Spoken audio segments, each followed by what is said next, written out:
Françaises, Français, mes chers compatriotes, depuis quelques semaines, notre pays fait face à la propagation d'un virus, le Covid-19, qui a touché plusieurs milliers de nos compatriotes.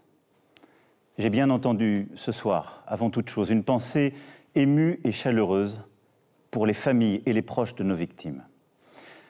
Cette épidémie, qui affecte tous les continents et frappe tous les pays européens, est la plus grave crise sanitaire qu'ait connue la France depuis un siècle. Dans l'immense majorité des cas, le Covid-19 est sans danger. Mais le virus peut avoir des conséquences très graves, en particulier pour celles et ceux de nos compatriotes qui sont âgés ou affectés par des maladies chroniques comme le diabète, l'obésité ou le cancer. Durant plusieurs semaines, nous avons préparé, agi. Les personnels des hôpitaux, médecins, infirmiers, ambulanciers, les agents des SAMU de nos hôpitaux, les médecins de ville, l'ensemble des personnels du service public de la santé en France sont engagés avec dévouement et efficacité. Si nous avons pu retarder la propagation du virus et limiter les cas sévères, c'est grâce à eux. Parce que tous ont répondu présent. Tous ont accepté de prendre du temps sur leur vie personnelle, familiale, pour notre santé.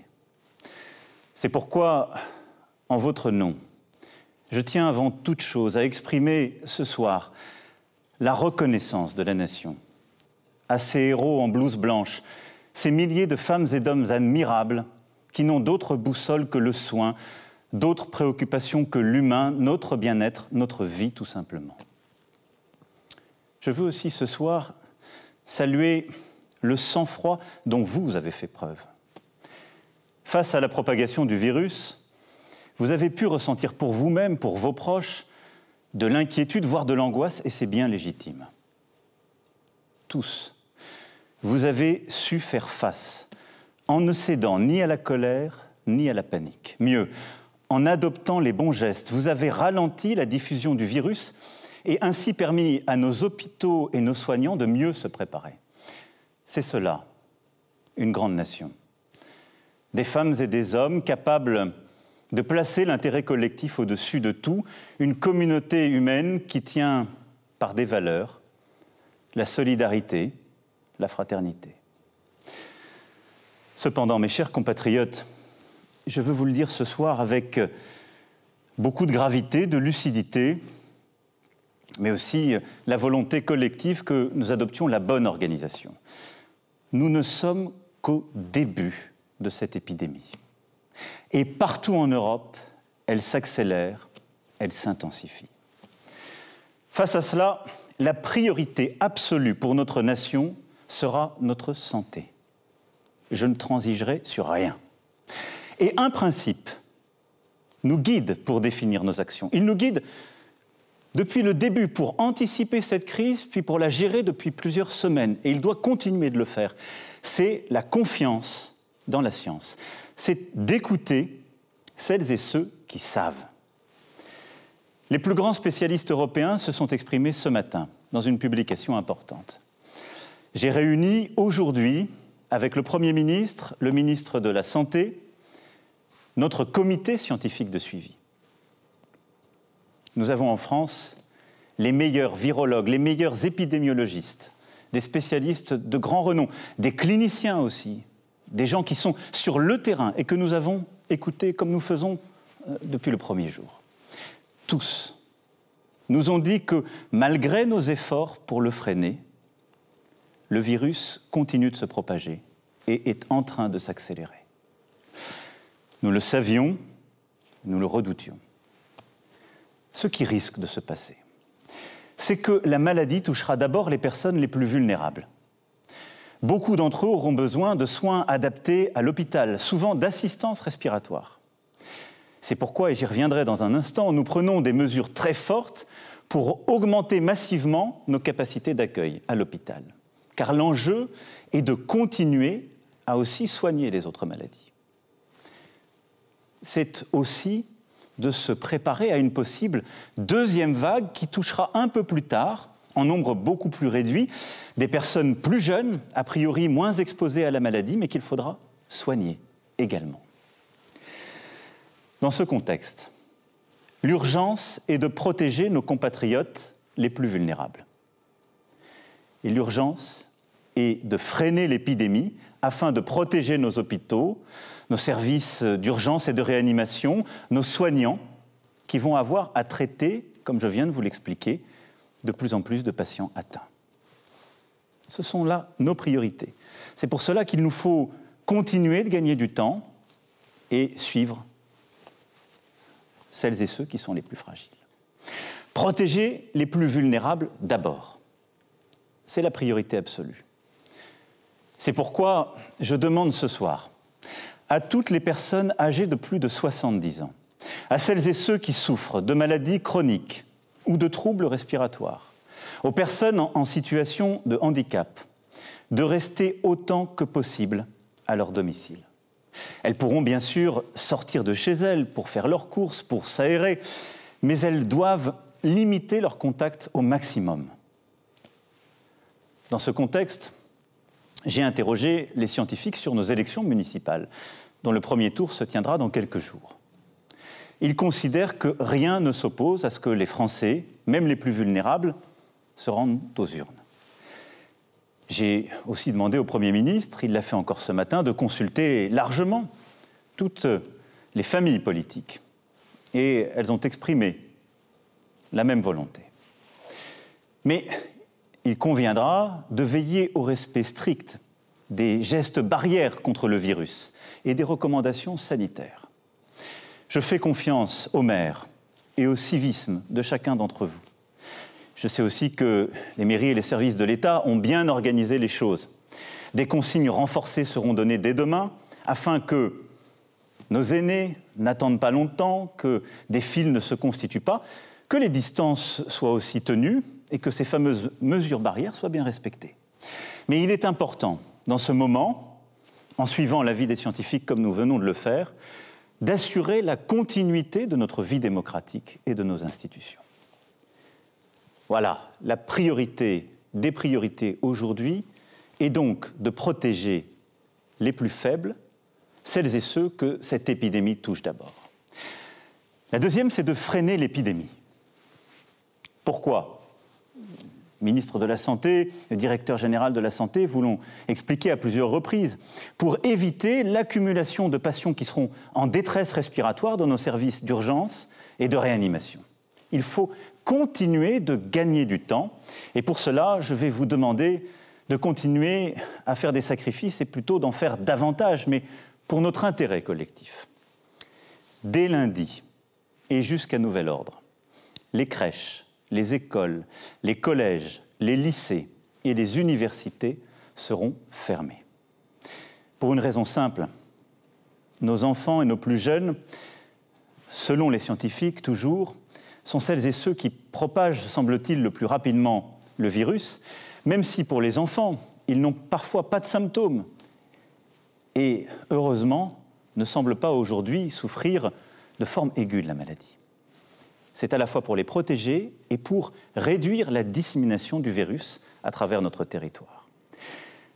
Un service de garde sera mis en place, région par région, nous trouverons les bonnes organisations pour que, en effet, les personnels qui sont indispensables à la gestion de la crise sanitaire puissent faire garder leurs enfants et continuer d'aller au travail pour vous protéger et vous soigner. Et donc cette organisation sera travaillée par le gouvernement dans les prochains jours avec l'ensemble des élus et tous les responsables sur nos territoires. Quand cela est possible, je demande aux entreprises de permettre à leurs employés de travailler à distance. Les ministres l'ont déjà annoncé, nous avons beaucoup développé le télétravail, il faut continuer cela, l'intensifier au maximum. Les transports publics seront maintenus, car les arrêtés, ce serait tout bloqué, y compris la possibilité de soigner. Mais là aussi, c'est à votre responsabilité que j'en appelle. Et j'invite tous les Français à limiter leurs déplacements au strict nécessaire. Le gouvernement annoncera par ailleurs des mesures pour limiter au maximum les rassemblements. Dans le même temps, notre système de santé, notamment dans les services de réanimation, doit se préparer à accueillir de plus en plus de cas graves de Covid-19 et continuer à soigner les autres malades. Des places doivent se libérer dans les hôpitaux. Pour cela, toutes les capacités hospitalières nationales, ainsi que le maximum de médecins et de soignants seront mobilisés. Nous allons aussi mobiliser les étudiants, les jeunes retraités. Des mesures exceptionnelles seront prises en ce sens. Beaucoup, d'ailleurs, ont commencé. Je veux les en remercier. J'ai vu il y a quelques jours au SAMU de Paris une mobilisation magnifique, émouvante, exemplaire, où des étudiants, à quelques mois de leur concours, étaient là pour répondre aux appels, aider, et où des médecins à peine retraités étaient revenus pour prêter main forte. C'est cela que nous allons collectivement généraliser en prenant les bonnes mesures. En parallèle, les soins non essentiels à l'hôpital seront reportés, c'est-à-dire les opérations qui ne sont pas urgentes, tout ce qui peut nous aider à gagner du temps. La santé n'a pas de prix. Le gouvernement mobilisera tous les moyens financiers nécessaires pour porter assistance, pour prendre en charge les malades, pour sauver des vies, quoi qu'il en coûte. Et beaucoup des décisions que nous sommes en train de prendre, beaucoup des changements auxquels nous sommes en train de procéder, nous les garderons, parce que nous apprenons aussi de cette crise. Parce que nos soignants sont formidables d'innovation et de mobilisation, et ce que nous sommes en train de faire, nous en tirerons toutes les leçons et sortirons avec un système de santé encore plus fort.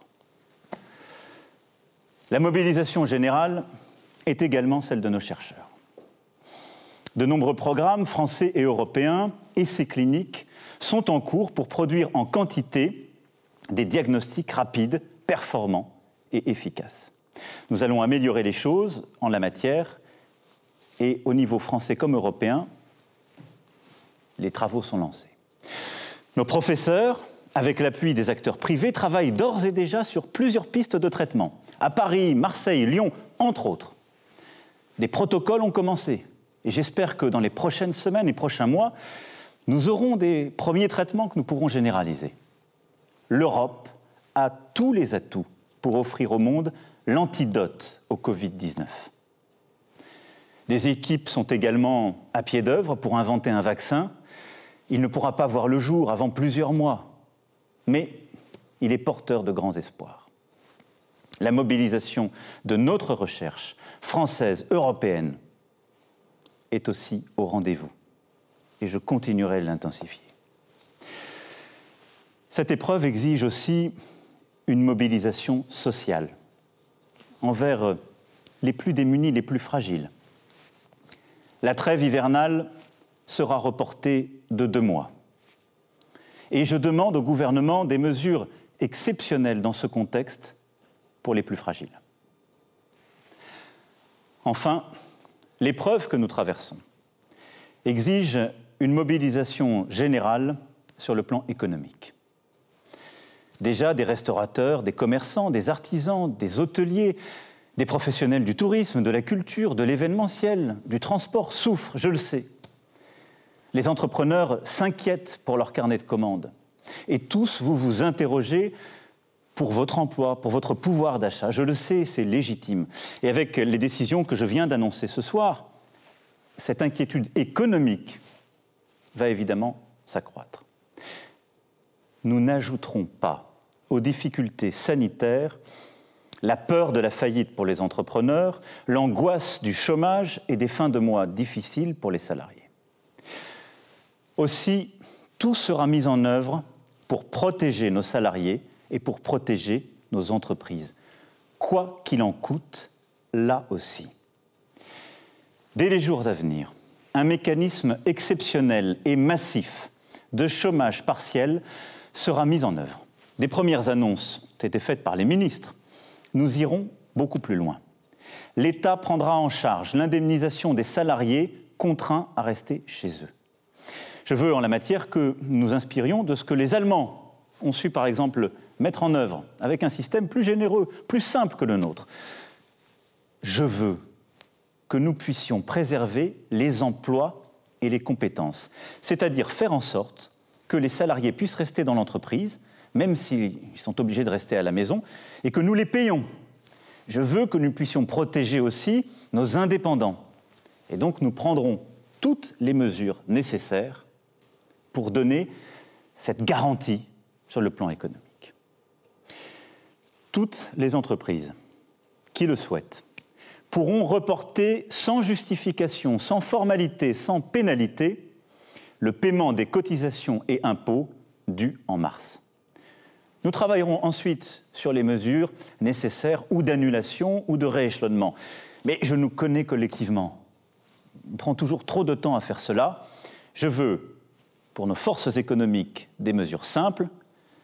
Les échéances qui sont dues dans les prochains jours et les prochaines semaines seront suspendues pour toutes celles et ceux qui en ont besoin. Nous défendrons nos entreprises de toute taille. Nous défendrons l'ensemble des travailleurs et des travailleuses. En parallèle, j'ai demandé au gouvernement de préparer d'ores et déjà un plan de relance national et européen cohérent avec nos priorités et nos engagements pour l'avenir. Nous devons aussi porter une réponse européenne. La Banque centrale a déjà aujourd'hui fait part de ses premières décisions. Seront-elles suffisantes? Je ne le crois pas. Il lui appartiendra d'en prendre de nouvelles. Mais je vais être là aussi très clair avec vous ce soir. Nous, Européens, ne laisserons pas une crise financière et économique se propager. Nous réagirons fort et nous réagirons vite. L'ensemble des gouvernements européens doit prendre les décisions de soutien de l'activité, puis de relance, quoi qu'il en coûte. La France le fera, et c'est cette ligne que je porterai au niveau européen en votre nom.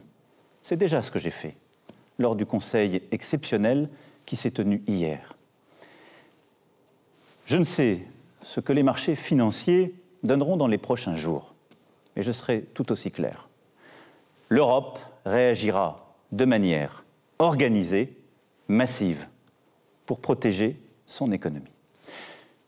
Je souhaite aussi que nous puissions nous organiser sur le plan international, et j'en appelle à la responsabilité des puissances du G7 et du G20. Dès demain, j'échangerai avec le président Trump pour lui proposer une initiative exceptionnelle entre les membres du G7, puisque c'est lui qui a la présidence. Ça n'est pas la division qui permettra de répondre à ce qui est aujourd'hui une crise mondiale, mais bien notre capacité à voir juste et tôt, ensemble, et à agir ensemble. Mes chers compatriotes, toutes ces mesures sont nécessaires pour notre sécurité à tous. Et je vous demande de faire bloc autour d'elles. On ne vient pas, en effet, à bout d'une crise d'une telle ampleur sans faire bloc. On ne vient pas à bout d'une crise d'une telle ampleur sans une grande discipline individuelle et collective, sans une unité. J'entends aujourd'hui dans notre pays des voix qui vont en tous sens. Certains nous disent « vous n'allez pas assez loin et voudraient tout fermer » et s'inquiètent de tout, de manière parfois disproportionnée. Et d'autres considèrent que ce risque n'est pas pour eux.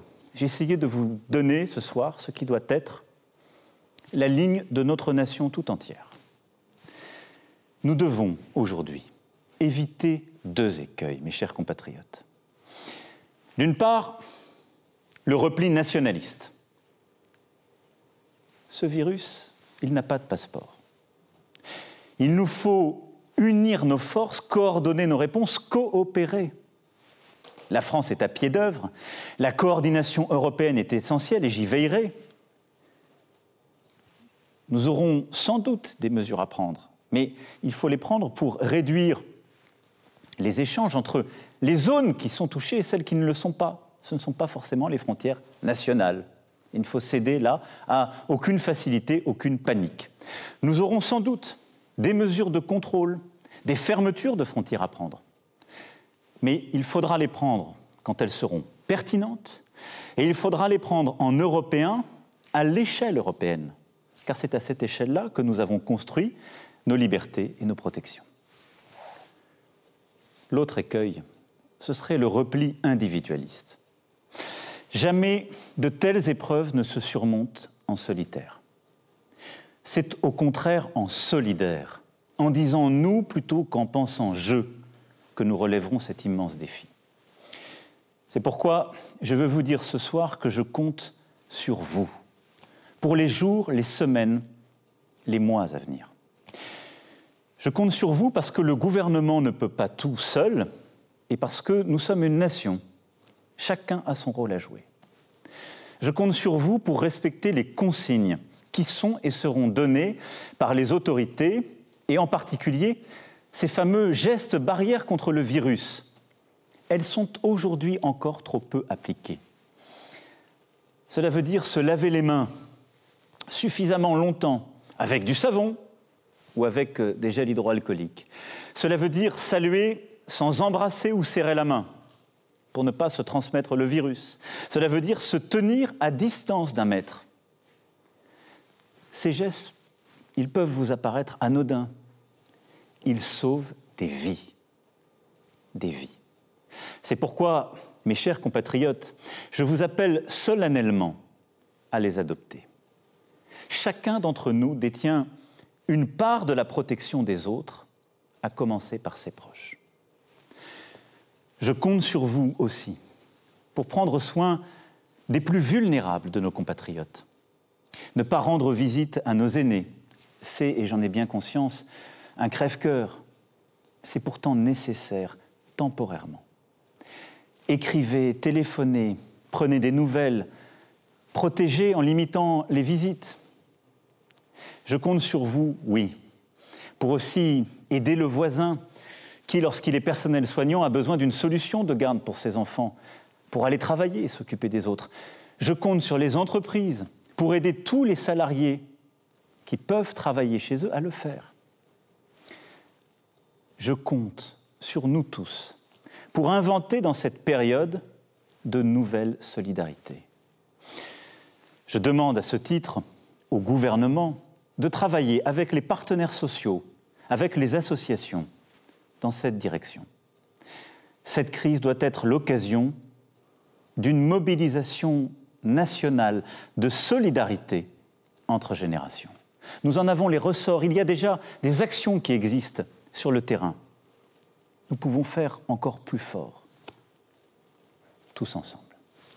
Je compte évidemment aussi sur tous nos soignants. Je sais tout ce qu'ils ont déjà fait, je sais ce qu'il leur reste à faire. Le gouvernement et moi-même serons là, nous prendrons toutes nos responsabilités pour vous. Je pense à tous nos soignants à l'hôpital qui auront les cas les plus graves à traiter, mais aussi beaucoup d'urgences. Je pense aux médecins, aux infirmiers, aux infirmières, à tous les soignants qui sont aussi hors de l'hôpital, qui se sont formidablement mobilisés, que nous allons de plus en plus solliciter dans les semaines à venir. Je sais pouvoir compter sur vous. Le ministre de la Santé aura l'occasion aussi de préciser dans les prochaines heures les règles pour que nous vous aidions à bien vous protéger contre le virus. C'est le respect que nous avons envers vous et c'est évidemment ce que la nation vous doit. Les règles seront claires pour chacun, elles seront là aussi proportionnées et expliquées. Je compte sur vous, toutes et tous, pour faire nation, au fond. Pour réveiller ce qu'il y a de meilleur en nous, pour révéler cette âme généreuse qui, par le passé, a permis à la France d'affronter les plus dures épreuves. Mes chers compatriotes, il nous faudra demain tirer les leçons du moment que nous traversons. Interroger le modèle de développement dans lequel s'est engagé notre monde depuis des décennies et qui dévoile ses failles au grand jour. Interroger les faiblesses de nos démocraties. Ce que révèle d'ores et déjà cette pandémie, c'est que la santé gratuite, sans condition de revenus, de parcours ou de profession, notre État-providence, ne sont pas des coûts ou des charges, mais des biens précieux, des atouts indispensables quand le destin frappe. Ce que révèle cette pandémie, c'est qu'il est des biens et des services qui doivent être placés en dehors des lois du marché. Déléguer notre alimentation, notre protection, notre capacité à soigner, notre cadre de vie, au fond, à d'autres, est une folie. Nous devons en reprendre le contrôle, construire plus encore que nous ne le faisons déjà, une France et une Europe souveraines, une France et une Europe qui tiennent fermement leur destin en main. Les prochaines semaines et les prochains mois nécessiteront des décisions de rupture en ce sens. Je les assumerai. Mais le temps aujourd'hui est à la protection de nos concitoyens et à la cohésion de la nation. Le temps est à cette union sacrée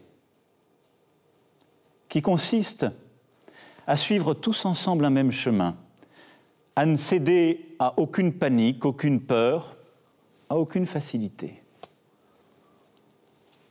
mais à retrouver cette force d'âme qui est la nôtre et qui a permis à notre peuple de surmonter tant de crises à travers l'histoire.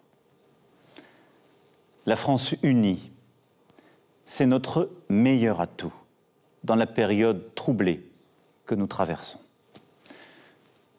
Nous tiendrons tous ensemble. Vive la République, vive la France.